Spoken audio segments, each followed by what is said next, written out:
Olá pessoal, vamos a mais um vídeo numérico tratando sobre número de condicionamento. Para começar, vamos definir o que é o número de condicionamento.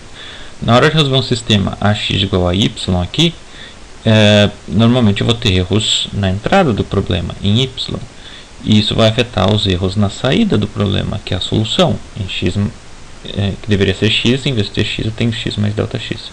Então, só que a gente consegue relacionar os erros que eu tenho na entrada com os erros que estão na saída. Quem vai dar essa relação aqui vai ser o número de condicionamento, que é dado pela norma da matriz A vezes a norma da matriz A inversa. Vai depender obviamente da norma aqui, mas em geral se uma norma for grande, na outra norma também vai ser grande. Então vamos a um pequeno exemplo aqui, como do vídeo anterior. Eu só mudei o vetor x aqui para 1, 2 e 5, para ficar um problema um pouquinho mais interessante. Então é a mesma matriz e eu vou resolver, se eu sei que essa aqui é a solução exata, com essa aqui eu monto o B1 e eu vou montar um sistema parecido, que em vez de ser o B1 vai ser o lado direito o B2, que é próximo do B1, só que uma pequena perturbação na primeira componente. Aí eu resolvo os dois sistemas, encontro x1 e x2 e eu quero ver qual que é a relação se eu tenho um erro na entrada, que é o erro no B, com o erro que tem na saída, que é o erro que eu vou ter em x. Então eu executo isso aqui. Então, para este B1, que é o que eu deveria estar resolvendo,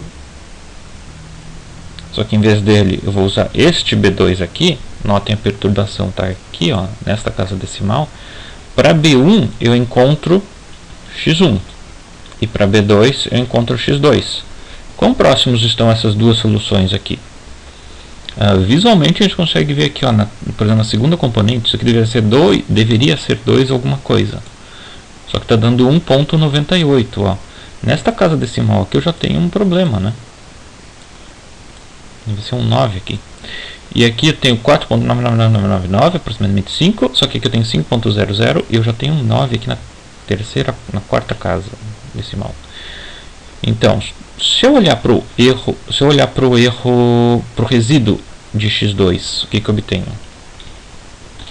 O resíduo em x2 é b2 menos a vezes x2. É isso?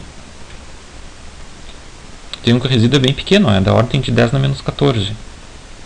Mas se eu olhar para o erro, a diferença entre os dois aqui, o erro é bem maior, com 10 menos 3. Quem é que vai contar isso para mim? Quem conta isso para mim é o número de condicionamento. Se eu olhar para esse problema aqui, o número de condicionamento é da ordem, ó, no condicionamento infinito é da ordem de 10 na 8.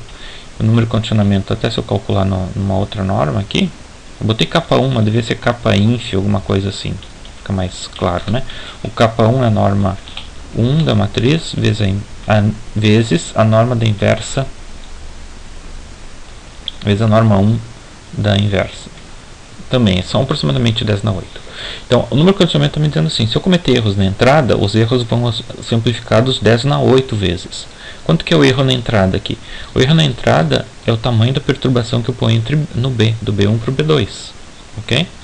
Eu até calculei ele no código aqui, como erro na entrada isso aqui, e como erro de saída esta outra expressão.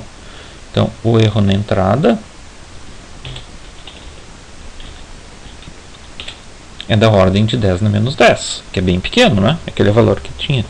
Só que o erro na saída está bem grande. O erro na saída é a relação entre o x1 e o x2. E quem é que vai dizer quantas vezes o erro na entrada foi amplificado? O kappa. O kappa está me dizendo, olha, se eu tiver um erro na entrada de aproximadamente 10 na menos 10, se eu multiplicar isso aqui por aproximadamente 10 na 8, eu tenho que o erro na saída vai ser, ó, vai sobrar um 10 na menos 2 aqui mais ou menos, né? Vamos ver exatamente quanto é que daria. Isso é uma aproximação. O erro na entrada vezes o K1 vai dar aproximadamente 1,72 vezes 10 menos 2. Deu um pouquinho menor até. Okay? Então é isso que o número de condicionamento me conta. Quão ruim é de resolver um problema. A gente não vai explorar aqui como tratar esse problema aqui, porque isso reflete em mudar a maneira que eu montei a matriz A. Então não tem uma solução única para todo problema. Tem algumas táticas, mas são um pouquinho mais elaboradas. O que a gente pode fazer no momento é, se o erro na saída está muito grande, eu posso tentar diminuir o erro na entrada. Se eu diminuo mais o erro na entrada, o erro na saída vai diminuir também. Só que se eu tiver um problema que é mal condicionado, porque o kappa é muito grande, eu tenho que voltar à estaca zero e tentar repensar como é que eu monto o problema, que é o que a gente não vai explorar aqui. E era isso.